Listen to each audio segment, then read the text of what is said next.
En deux mots, mon parcours professionnel, j'ai été 10 ans employée de jeu dans les casinos, donc j'ai fait plusieurs casinos. J'ai eu un enfant, ce qui fait que cette carrière a été difficile à mener. Et donc je me suis réorientée pendant une vingtaine d'années. J'ai travaillé dans les services de finance en tant que contrôleur de gestion. Et en février 2019, je suis partie au Cambodge pour faire un voyage photo. C'était vraiment le but, c'était de faire de la photo, d'améliorer ma technique, etc. Et c'est un voyage qui a quand même changé ma vie. Et je trouve que c'est le Cambodge, peut-être que ça aurait pu être un autre pays. C'était le moment, c'était le lieu, c'était le Cambodge. J'ai découvert un moyen de communiquer avec les gens très simple. Le sourire, les gestes et la bienveillance réciproque, vraiment. Ce sont des gens qui la plupart des gens m'ont touchée parce que il y a une histoire assez terrible, hein, le peuple khmer a souffert. Alors il ne faut pas confondre le peuple khmer avec les Khmers rouges. Les Khmers rouges, justement, ont un petit peu massacré tous les intellectuels de ce pays entre 75 et 79, quelque chose comme ça, avec Pol Pot. Parce que c'est un groupe, les Khmers rouges est un groupe donc, de féminisme radical. Et c'est bien plus facile de diriger un peuple quand ce peuple n'est pas instruit. Donc voilà, ça a été un peu dramatique. Et cette histoire-là, il le porte vraiment. Elle est très présente d'ailleurs, ça fait pas si longtemps que ça. Il y a toute une génération qui a disparu. Et les personnes âgées sont très choyées. Les personnes qui sont pauvres et âgées et qui mendient dans la rue, le but c'est de ne pas les laisser sans manger. Donc tout le monde, malgré de petits moyens, on achète du riz pour manger et s'il reste un peu d'argent, on le donne à la personne qui mendie dans la rue. Et c'est automatique. Et nous, en tant occidentaux, merci. Quand on fait ce genre de geste, on a l'impression de passer pour un héros. Et bien là, non, c'est carrément, c'est très très naturel et j'ai vite pris le pli. C'est plutôt, ça rentre dans les mœurs, c'est quelque chose, voilà, c'est ce qui m'a touchée moi, c'est vraiment le don. Ce qui reste, on le donne. Et ça, c'est énorme parce qu'on n'est pas habitué à ça. Voilà. Ce qui m'a marqué et pourquoi maintenant j'en suis là à parler devant vous, c'est ce petit garçon. Ce petit garçon a changé ma vie parce que c'est le premier clip du premier jour de mon séjour au Cambodge. Il nous a vu débarquer dans son école et il n'avait pas l'air très intéressé par nos appareils photo, etc. Je peux comprendre. Et puis j'ai éternué. Et il s'est retourné et j'ai fait clic. Et donc il y a eu, c'est vraiment la première relation, c'est mon clic, enfin, mon éternuement, puis mon clic. Il est venu voir la photo, on en a pris d'autres. Et après, tous les copains sont venus. Enfin, et c'est vraiment parti de cette photo. Je sais pas, j'ai remarqué que les écoles au Cambodge avaient un symbole très très fort, notamment à cause de leur histoire dramatique. Instruire maintenant la nouvelle génération, c'est devenu vital. Et j'ai remarqué aussi qu'il y avait énormément de petits garçons dans les écoles, et très peu de petites filles, parce qu'on les destine à un mariage, à faire des enfants et à travailler énormément à la maison, mais on ne les destine pas spécialement à l'école. Donc j'ai pris connaissance des ONG qui existent, parce qu'il y a énormément d'ONG là, notamment Toutes à l'école, PSE pour un sauver l'enfant, qui alors Toutes à l'école scolarise des petites filles essentiellement, justement parce qu'elle a fait son combat, vraiment instruire les petites filles. C'est l'aide aux familles aussi, c'est pas juste on les met à l'école, c'est on fait en sorte qu'elles puissent travailler dans des conditions potables. Parce que ces enfants vivent dans des cabanes, c'est un pays qui est hors du temps en fait. Quand on se balade dans Phnom Penh ou dans Siem Reap, c'est hors du temps. Les voitures, il y en a très peu. Il y a beaucoup de pousse-pousse, il y a beaucoup de vélos, de mobilettes qui sont 10 dessus. C'est vraiment, on dirait un film en fait, mais sauf que c'est pas un film. C'est vraiment la réalité du marché, tout est par terre. Donc voilà, je vais vous montrer un petit peu des photos que j'ai fait. Ça c'est Phnom Penh. Un petit peu, je disais que c'est hors du temps, on n'arrive pas trop à dater ces photos. Voilà le petit bonhomme. Alors il faut savoir que les écoles sont assez libres d'accès, c'est assez paradoxal. On est attendu, il faut annoncer notre venue, mais si on vient pour distribuer des cahiers, des stylos, le moindre nécessaire, effectivement, on est les bienvenus. Donc on est allé dans plusieurs écoles, on est allé distribuer des cahiers et des stylos. Et ouais, alors les enfants sont craquants, mais je suis pas en train de dire on va aider les Cambodgiens parce que les enfants sont craquants. Mais ils sont craquants. Ce qui est intéressant dans ces photos, c'est non seulement le sujet, mais c'est tout ce qui s'est passé avant de prendre la photo. Il y a eu un dialogue, il y a eu une relation de confiance, et tout ça, c'est ce qui me plaît vraiment, en fait. De voir les gens travailler et qu'ils acceptent je me fonds à eux pendant qu'ils travaillent. Je suis pas sûre que ça me plairait, moi. Ils m'ont laissé faire. Donc ça, c'est encore vat. C'était au lever du jour et là, voilà, on voit des images. Moi, j'avais l'impression d'être un peu dans un pas dans un rêve, mais c'était un petit peu irréel de voir tous ces petits gamins à vélo aller à l'école, ou alors ils vont en pirogue aussi. Ces photos, c'est pour vous baigner un peu dans l'ambiance. Et moi aussi, parce que j'en parle mieux quand je les vois. Ici, c'était dans un atelier où il y a une fabrique de paniers avec des feuilles de bananier, avec une dextérité des pieds comme j'ai rarement vu.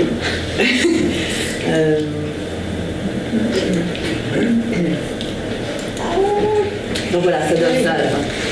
Et quand on ramène des épices, on en ramène dedans. Ça, c'est une usine de la soie.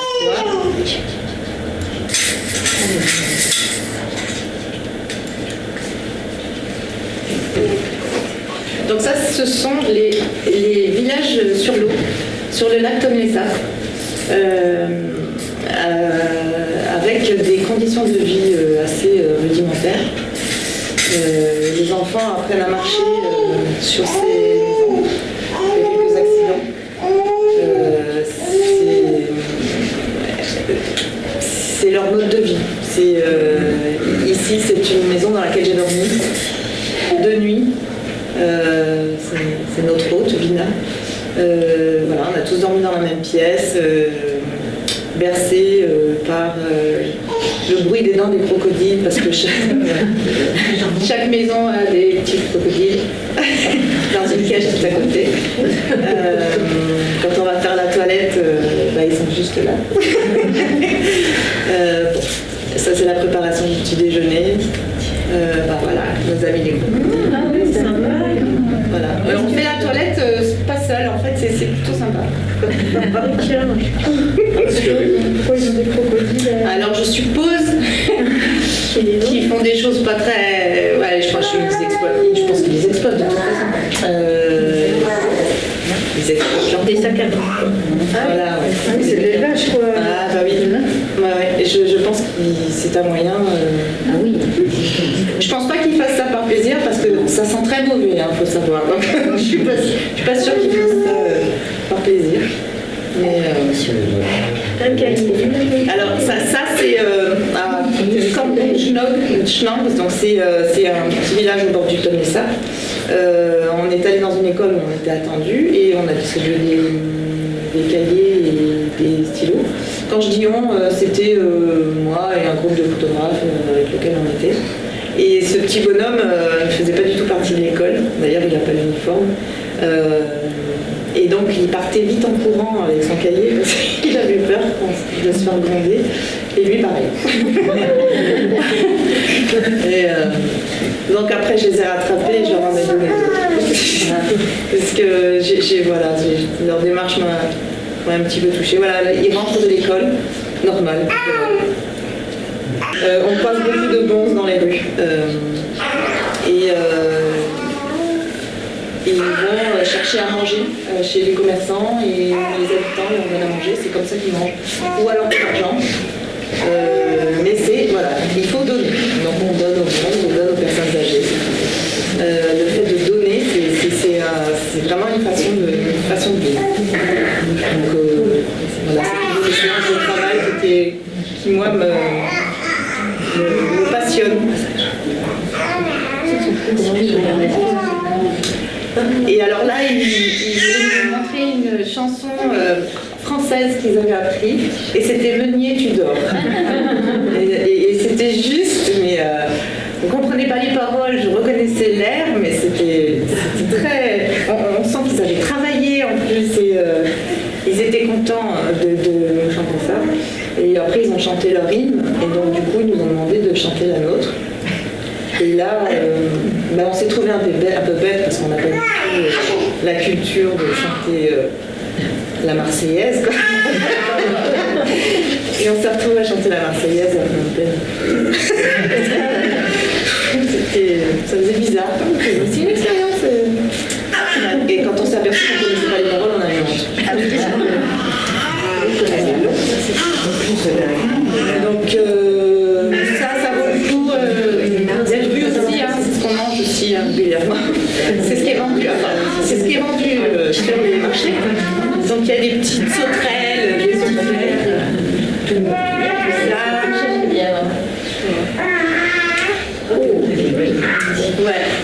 c'est une petite vendeuse de marché.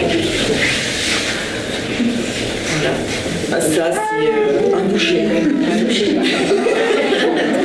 Je ne sais pas pourquoi j'ai pris ce nom. Je sais pas pourquoi, mais je me suis dit que ça pouvait donner des idées au boucher. Non, mais en fait, là, il me faisait un peu peur, ce monsieur. Il a une jolie moustache. Oui. Et puis, c'est pareil, c'est un monsieur, c'est à plein plaine. Il y a plein de petites rues, et dans chaque petite rue, il se passe un truc. Et là, il jouait la guitare et il chantait. Et il m'a demandé de quel pays je venais. Et quand j'ai dit que je venais de la France, il m'a chanté une chanson que je ne connaissais pas. Mais c'était surprenant. C'était une chanson en français. Je serais restée toute la journée.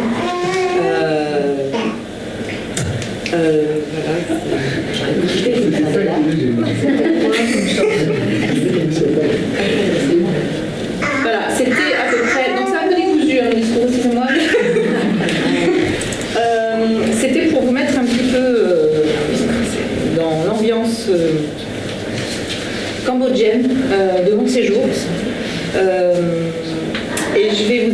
un petit peu mon état d'esprit à mon retour, en vous lisant un petit texte que j'ai écrit quelques semaines après mon retour, si ça se voit.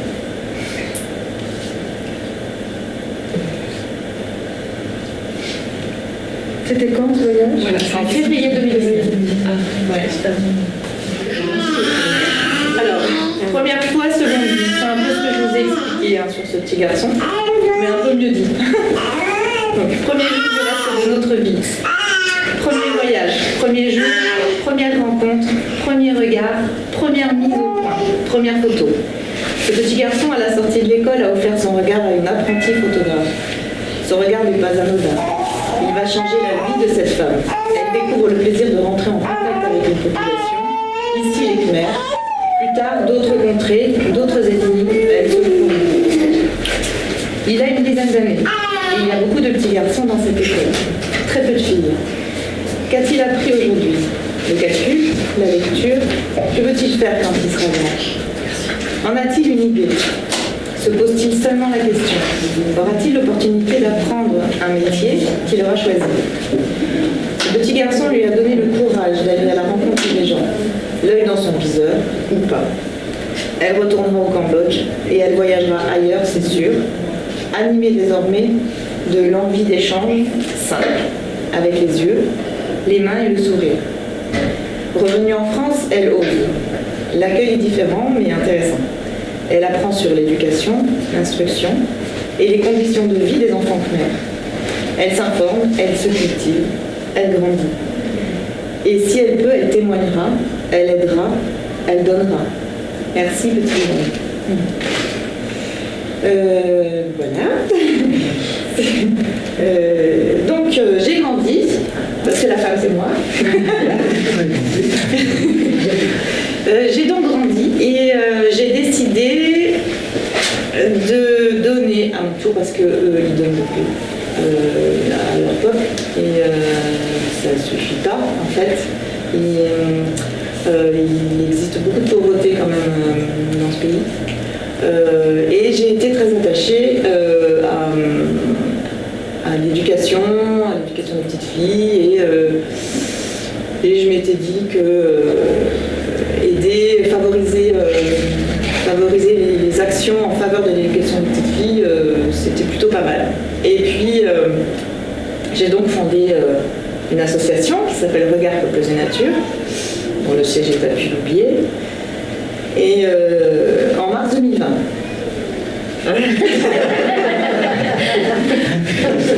Bon. Donc ça a un petit peu ralenti mes projets, et en même temps ça m'a donné du temps pour approfondir mon projet, pour apprendre plein de choses, pour me former sur plein de choses. Et l'urgence a été autre en fait. Maintenant, alors ils n'ont pas eu le Covid en même temps que nous, mais Covid partout ailleurs, ça veut dire pas de touristes chez eux. Et ça a été dramatique. Donc pendant 1 an, pas de touristes, et puis ensuite le Covid est arrivé chez eux. Et là, l'urgence elle est plutôt alimentaire. Donc j'ai gardé des liens avec des personnes sur place. Et donc avec l'association, on a donc un coordinateur qui habite à Phnom Penh et qui va identifier des endroits, des familles ou des villages où effectivement l'urgence alimentaire est vraiment là et où nous on pourrait agir rapidement. Mais pour ça il faut de l'argent. Et donc j'étais pas dans le truc de demander de l'argent, des dons, parce que j'ai l'impression qu'il y en a beaucoup. Et donc on a choisi la facilité et on a créé un magazine. On a créé un magazine numérique. On a publié 10 numéros numériques, donc avec un accès payant, qui a remporté pas mal de succès. Mais par contre, on n'a pas fait d'action parce que le Covid, parce que pas encore de correspondance sur place, et puis ça nécessite de la logistique qu'on n'était pas du tout capable de gérer à distance. Et je ne me suis pas encore déplacée là-bas, c'est très très compliqué d'y aller vraiment.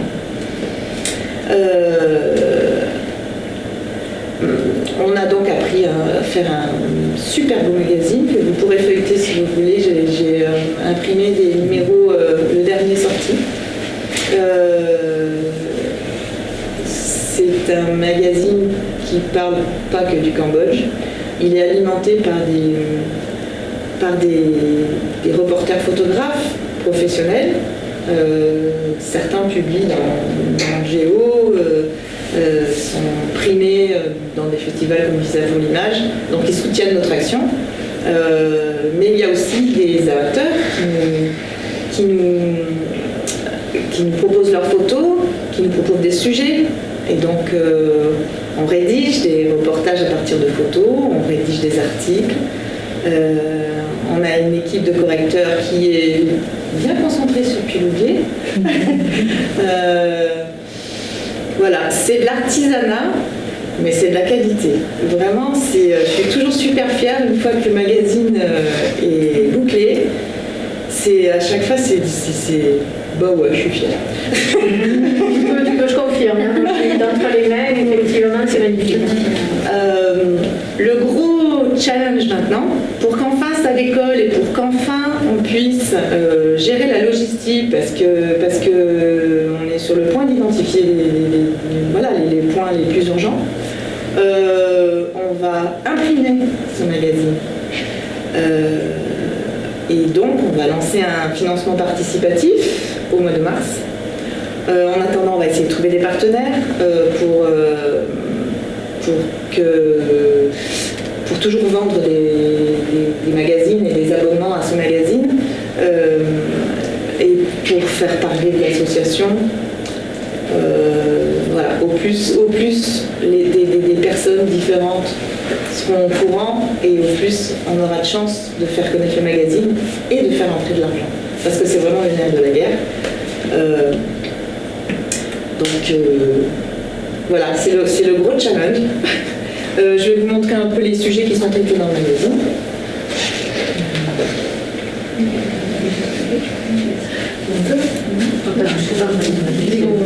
On le fait circuler, Lina ? Oui, bien sûr.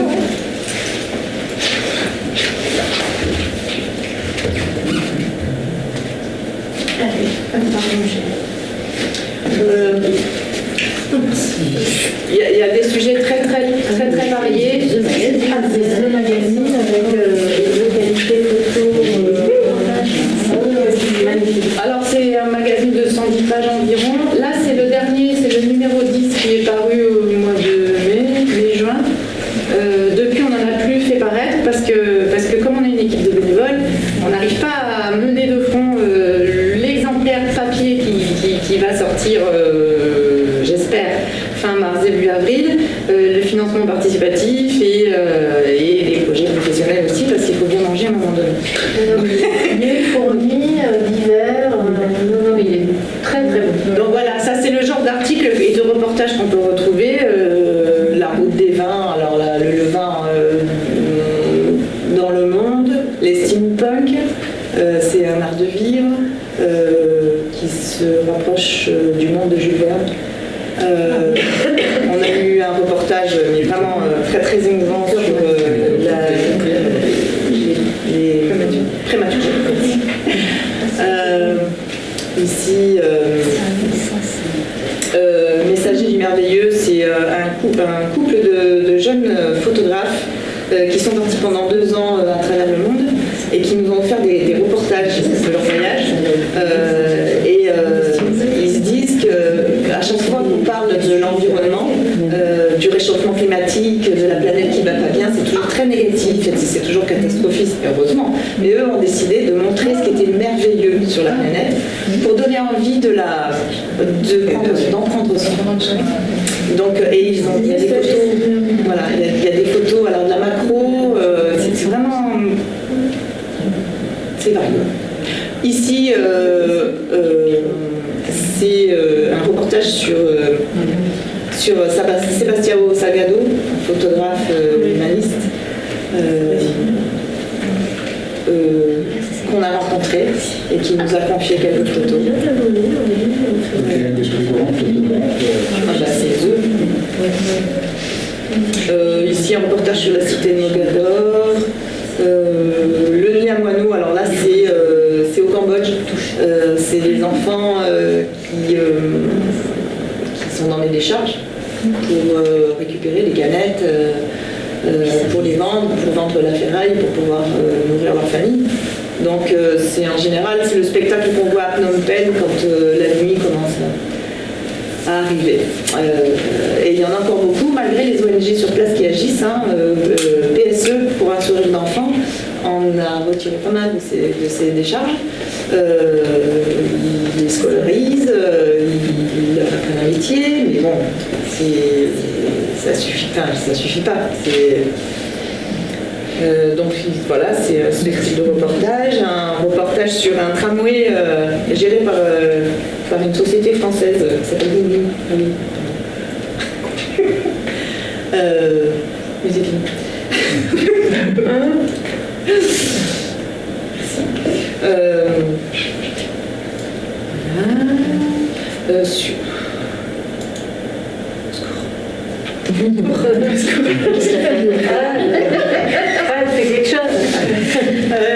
Un reportage magnifique aussi sur les petits métiers, ça s'appelle les Wallace, en Inde, avec des photos juste magnifiques.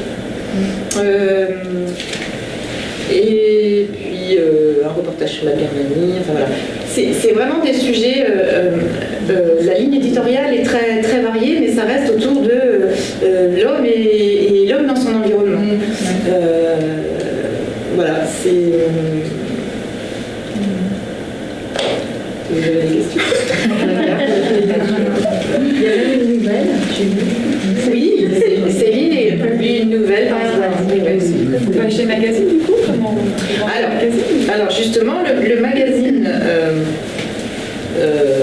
la version imprimée sortira qu'après le financement participatif, qui va être lancé au mois de mars sur une plateforme qui se trouve si vous voulez être au courant de la sortie, effectivement, vous viendrez m'écrire vos adresses e-mail et puis on vous mettra dans la boucle des infos. Et puis ça vous permettra aussi de faire connaissance avec l'association, aller voir sur le site.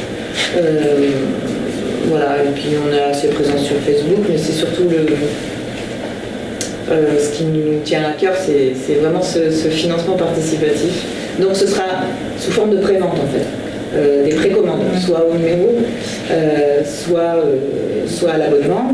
On prévoit de faire un magazine par trimestre, donc un magazine de 110 pages. Et évidemment, le but c'est de récolter de l'argent, mais c'est aussi le but de faire connaître l'association, pour faire venir les gens, parce qu'on n'est pas nombreux et il y a du travail. Et moi, je cherche toujours des photos, des gens qui écrivent, des gens qui connaissent un reporter. Voilà, tout ça, c'est un travail de fourmi. Et j'ai besoin de beaucoup de petites fourmis. Mais même une fois ponctuellement, voilà, si on peut me dire « Ah, mais je connais telle personne qui fait des super photos, il est parti en Mexique, voilà ». Voilà, je suis vraiment à l'affût de tout ce qui pourrait alimenter un magazine. Vraiment. Voilà. Parce que là, comment, je pose une question, comment tu repères les articles et les photos et tu vas les chercher sur... Alors, soit c'est des reportages qui sont déjà tout faits par les reporters photographes qui nous les confient, donc, mais c'est rarement le cas.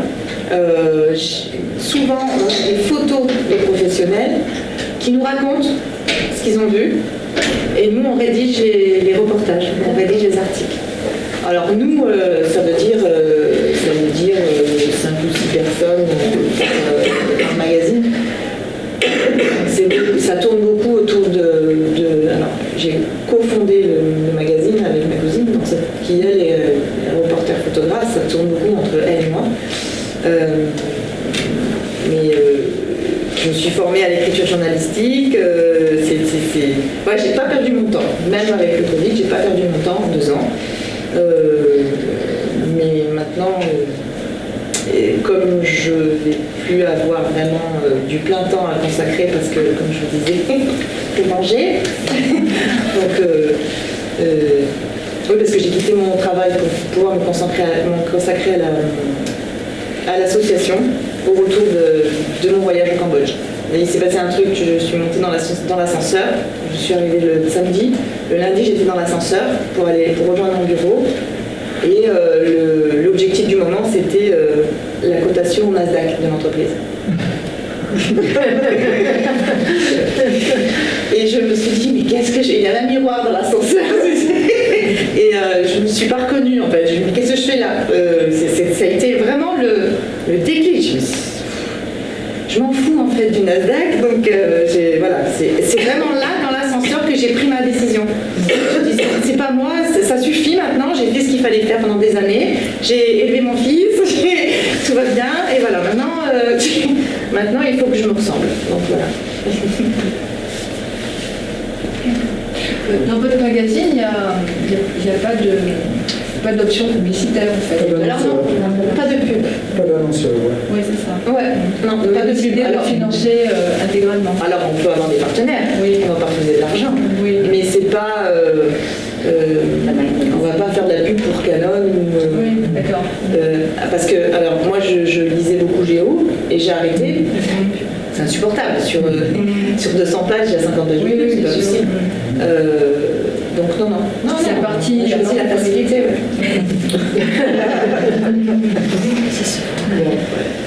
Mais si vraiment on arrive à sortir ce magazine, on sera plutôt fiers parce que... Et fier, mais c'est pas tant le but d'être fier. Mais c'est du boulot, c'est vraiment un travail, c'est vraiment du gros travail. Et ça vaut le coup, parce que j'aimerais tellement après vous présenter lors de la prochaine conférence, vous présenter les distributions des paniers alimentaires. Voilà, c'est vraiment, oui, c'est vraiment le but. Oui. Parce que tout était organisé déjà par rapport à ça. Il y a une attente là-bas, pas une attente, mais dès que l'argent est là, il peut partir là-bas. Il est au taquet. Voilà. Alors il faut savoir que nous, on avait identifié des villages au bord du lac Tonlé-Sap. Notre coordinateur est à Phnom Penh et ça fait environ 200 km.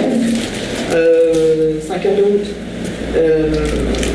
S'il identifie l'urgence plus à Phnom Penh, je ne vais pas dépenser de l'argent pour une logistique énorme alors qu'il y a de l'urgence à Phnom Penh.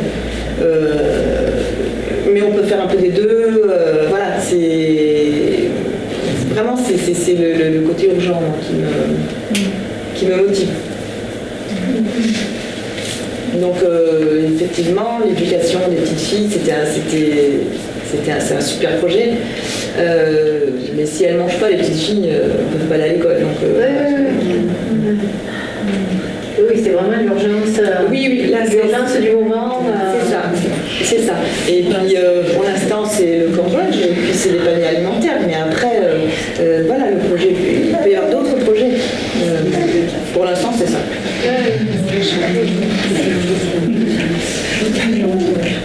Aujourd'hui, vous êtes à combien d'adhérents?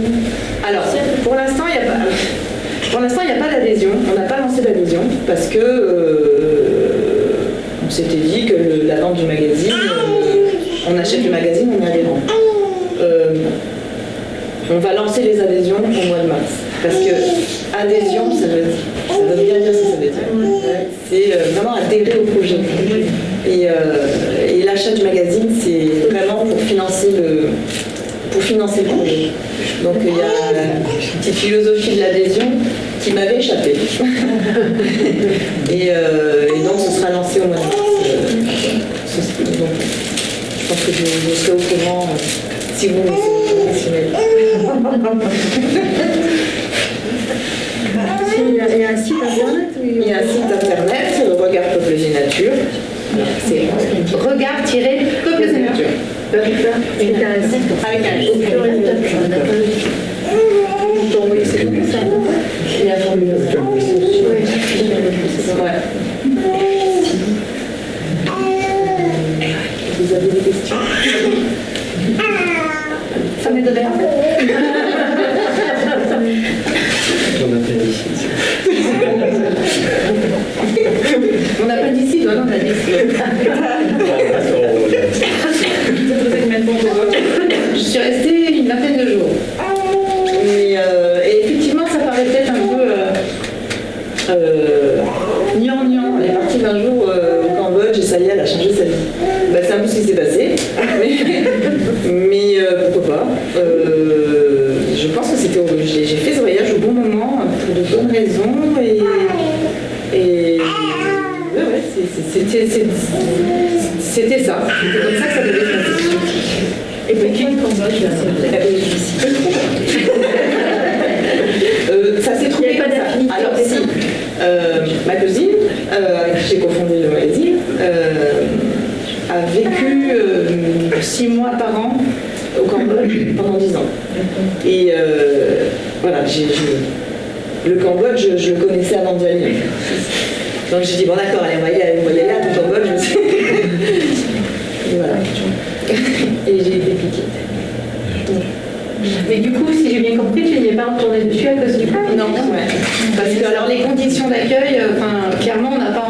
Là, si ça a commencé à se rouvrir, mais jusqu'à il n'y a pas longtemps, il fallait laisser une caution de 2000 euros. Voilà.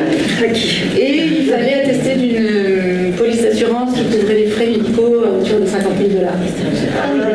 C'est tout. Et il y avait aussi une quarantaine de. D'où l'adhésion.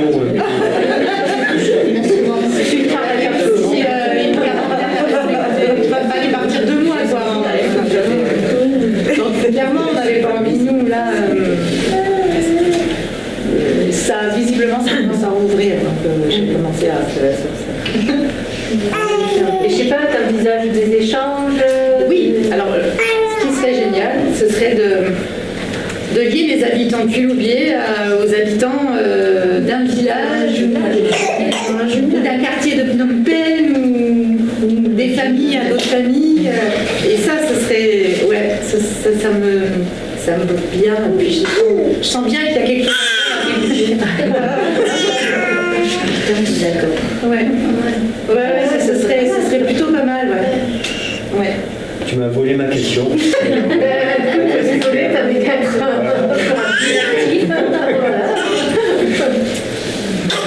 Elle est chère. On peut être forcément acheter le magazine. Ah non, oui, bien sûr. On peut être adhérent sans acheter le magazine. On peut acheter le magazine sans être adhérent. On peut être adhérent et acheter le magazine.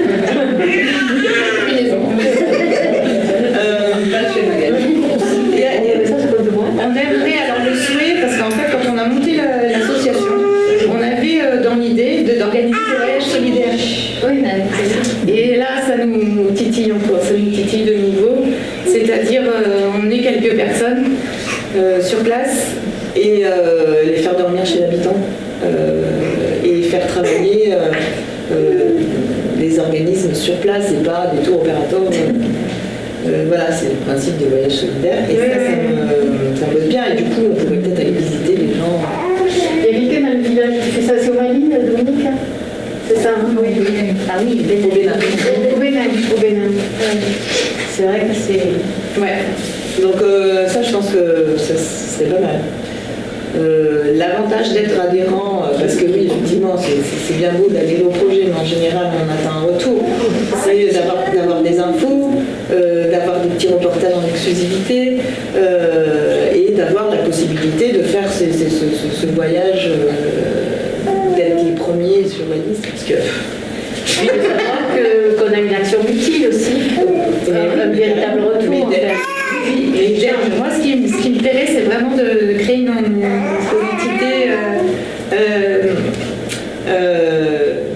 villageois d'un village provençal avec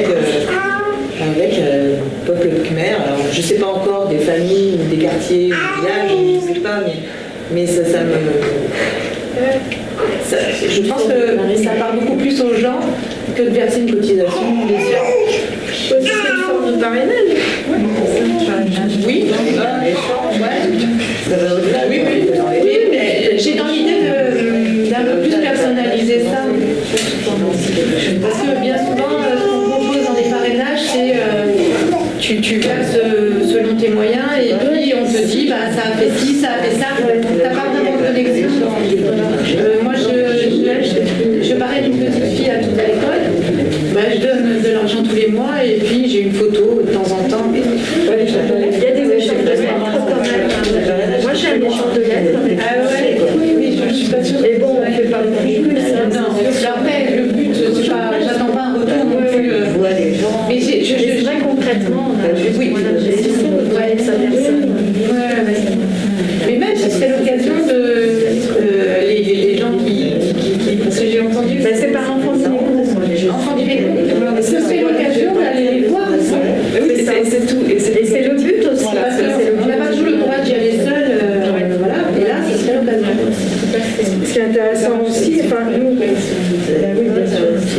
en tant que compagnie du CED, on est partenaire de ce projet parce que forcément, nous, ça nous parle et aussi aller là-bas, donner aussi à la rencontre de ces gens, donner des cours faire monter du théâtre, rester un mois, faire des ateliers d'écriture, faire un partage aussi, mêler l'art et l'humanitaire. On trouve que c'est une rencontre, ça permet de rencontrer aussi plus facilement les gens. Donc c'est vrai que s'il y a plus d'associations aussi, qu'il y a une espèce de réseau qui fédère autour, c'est aussi c'est sympa parce que ça amène aussi encore Après, il y a la communication, le problème de la communication, elle se fait à part les regards et les sourires avec le masque. Oui, alors il parle en anglais. Il parle quoi En anglais, donc on baragouine en 2-3 mots. Et puis il faut apprendre 2-3 mots. Ça va. Non, oui, voilà. J'ai pas eu de difficulté de communication. Vraiment pas. Il parle français aussi. Pas les enfants, mais notre génération. On a été un petit peu présents. Oui,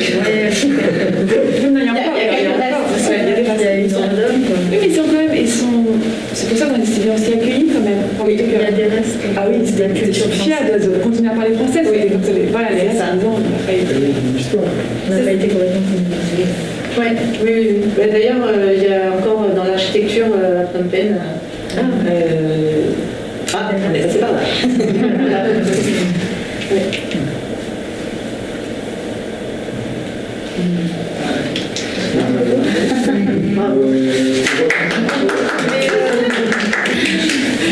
Pardon, mais dans mes remerciements, je te présente toutes mes excuses. Je ne t'ai pas remercié, donc je t'en remercie. Non, merci. C'est moi qui Merci, monsieur le maire, d'avoir pris du temps pour être là. Merci, monsieur le maire. Mais voilà, vraiment, merci beaucoup pour ta présence. Merci, en tout cas, je suis. Moi, j'ai eu l'occasion de pouvoir présenter même à des personnes que je ne connaissais pas. Et j'espère qu'il y aura des échanges à la suite de ça. Ne serait-ce que même juste pour avoir des infos. Dans ces temps, créer du lien, c'est important. Oui, même si c'est pour une contrée lointaine. Alors oui, effectivement, c'est au Cambodge. Je ne vends pas de l'exotisme, c'est pas du tout ça le discours. C'est que moi j'ai eu un coup de cœur et que bon voilà, j'ai eu un coup de cœur et je veux partager ce coup de cœur et ça va pas plus loin. C'est pas.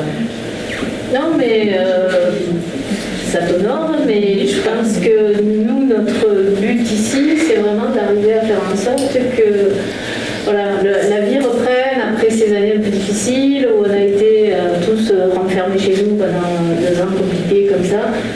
Arriver à recréer un petit peu quelque chose où on va se rencontrer, comme disait Céline, où on va créer du lien. Nous, ça nous tient particulièrement à cœur. Donc si on arrive à participer à ça avec toute l'aide de la mairie, on est très très très contents. Très contents. Vraiment. Donc, Merci. Puis on découvre plein de talents à puloter. Oui, c'est ce dont tu parlais, ce crochet-là, ce lien-là qui... on est dans le même état d'esprit que toi pour ça. Dès que voilà, Céline nous a dit tiens, viens, oui. Voilà, c'est ça qui nous motive. Ouais. Bon, mon discours a été un peu décousu, hein, mais je suis pas une professionnelle. C'est le principe, c'est tête à tête. Oui, c'est ça. C'est impromptu et sincère. Voilà. Bravo. Hein. Ouais, je suis contente de te dire. Je suis contente qu'il soit venu. Parce que, au-delà de tout ce que ta bonne, de ta démarche humanitaire, il y a ce moment dans l'ascenseur qui est intéressant. C'est ça aussi qui témoigne, c'est ce basculement dans ta vie, notamment professionnelle. Oui, c'est ce que j'allais dire, c'est du courage. C'était dans ma vie tout court. Oui. Mais à ce moment-là, tu étais au boulot. J'étais au boulot. Ouais. Et donc là, tu dis que tu as besoin de manger. Oui. Tu vas retravailler. Ouais. À mi-temps. Comme je peux. Et donc, ma question, c'est est-ce que tu retournes dans ce que tu faisais ou tu vas aller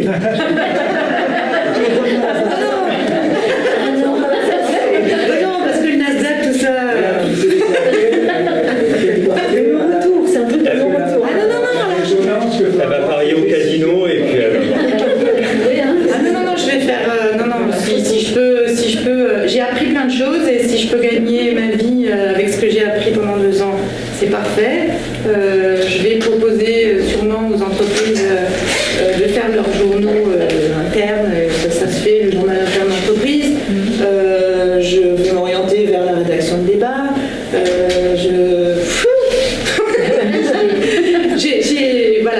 J'ai créé une entreprise, je ne sais pas encore ce que je vais mettre dedans, mais je fais un peu les choses à l'envers en fait. Mais je vais trouver des idées.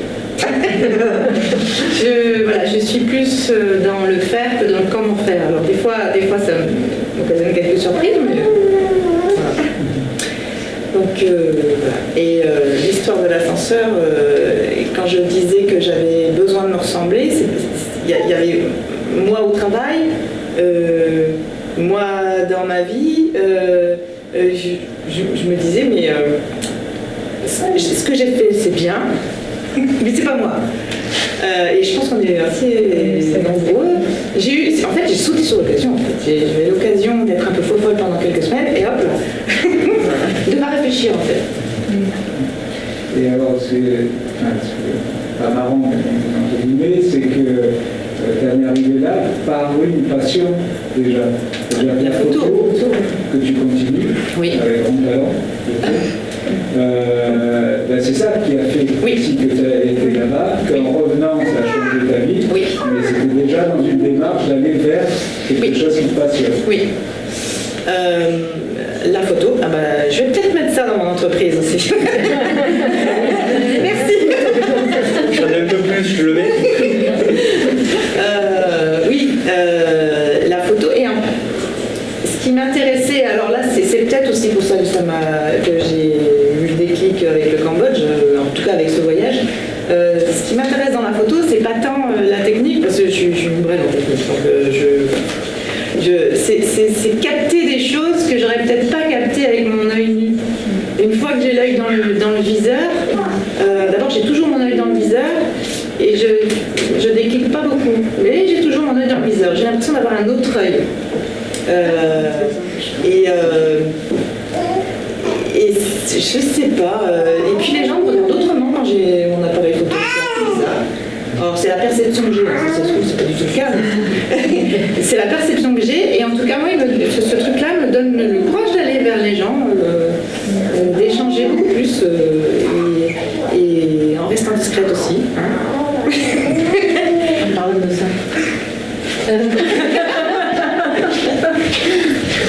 Donc oui, la passion des masses, c'est la politique. Oui, Ça fait plaisir. mieux pour ça, c'est une photo de 2021. Voilà, ça c'est sûr, ça sera identifié immédiatement. On sent que c'est plus les gens que les paysages d'ailleurs. Enfin, que c'est vraiment le contact avec. Ah oui, je suis malheureuse. C'est ça, c'est la relation à l'autre. Ah oui, complètement.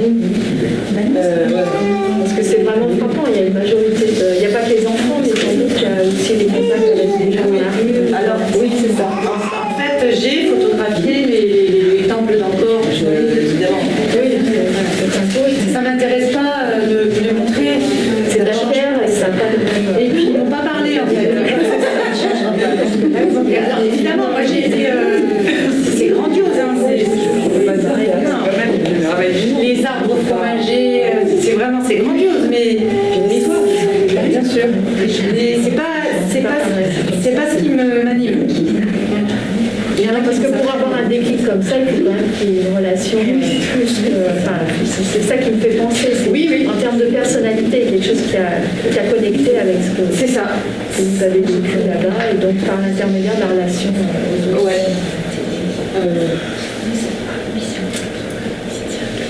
Oui, j'aime les gens. Hear it like a pounds upon a pico.